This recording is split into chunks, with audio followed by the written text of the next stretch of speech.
3, 2, 1. Hej Mathias. Hej. Kan du lige hurtigt kort introducere dig selv? Ja, jeg hedder Mathias. Jeg er 27 år gammel. Jeg arbejder på Rejsby Europæisk Efterskole som kommunikationsarbejder, og jeg er uddannet journalist. Ja.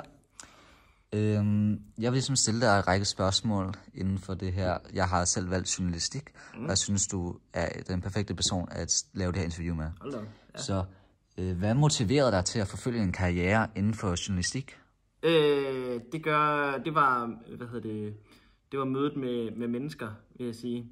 Det var, jeg kan godt lide at møde mennesker, og jeg kan godt lide at fortælle deres historier.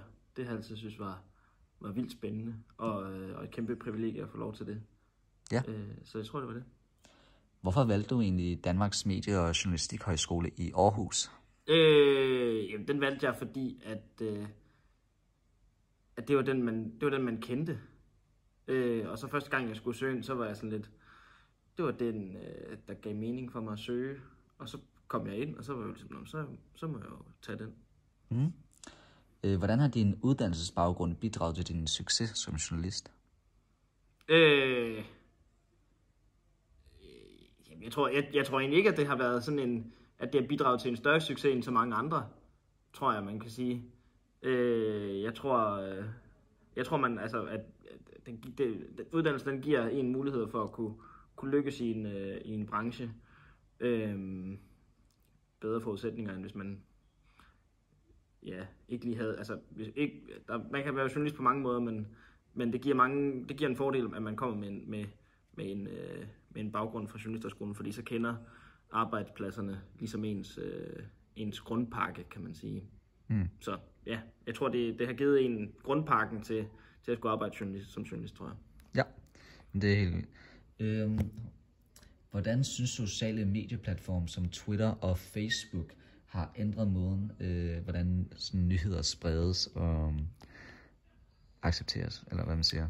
Ja, jeg tror det er både på godt og på ondt, fordi at man kan komme ud til et større publikum, hvis man arbejder gennem Facebook, eller Twitter. Jeg har mest arbejdet med Facebook i de ting, jeg har arbejdet med. Det giver en større platform, men der er også folk, der kan tænke, hvorfor... Hvis jeg har arbejdet rigtig meget med lokal journalistik, hvor man ofte gerne vil have sine ting ud på platformen, så de ser det. Og det har været Facebook-grupper i lokale byer for eksempel, men det er ikke alle, der tænker, hvorfor skal det her være i mit feed, når man skal betale for det.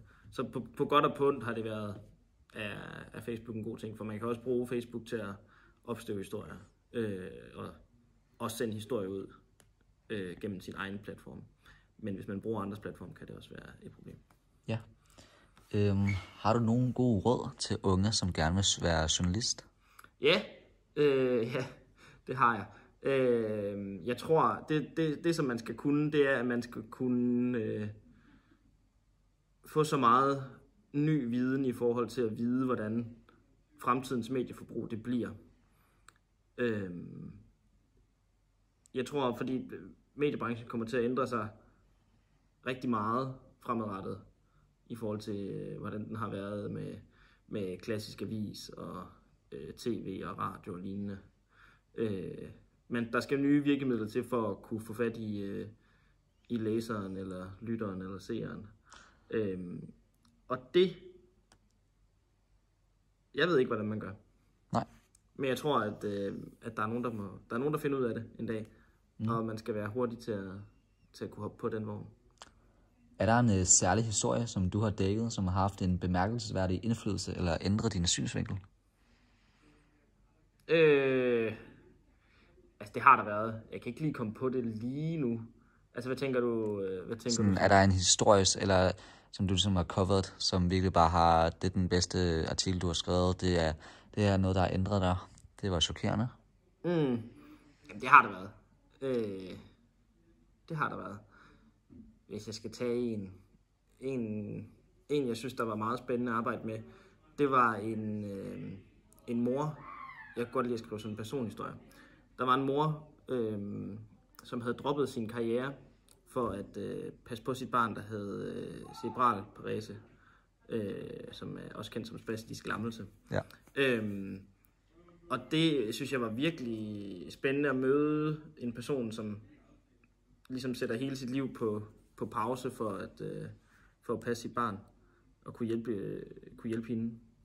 Og det synes jeg sådan det er rigtig spændende at komme tæt på de mennesker, der oplever noget helt spændende. Og det er også, altså, jeg nyder at få det perspektiv ind i livet, at der er mange andre specielle måder at leve sit liv på. Og det er også nogle af de ting, jeg synes, der har været rigtig sjovt at arbejde med. Ja. Så hvad har du egentlig haft som job indtil videre?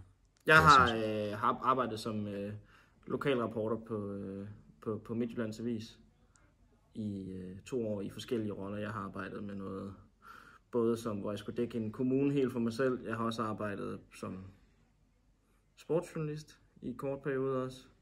Har arbejdet med at starte nogle digitale nyhedssites op. Både i Silkeborg og i Ry. Så jeg har prøvet sådan lidt forskelligt. Mange tak for interviewet, Mathias. Det sætter jeg pris på. Det var alt.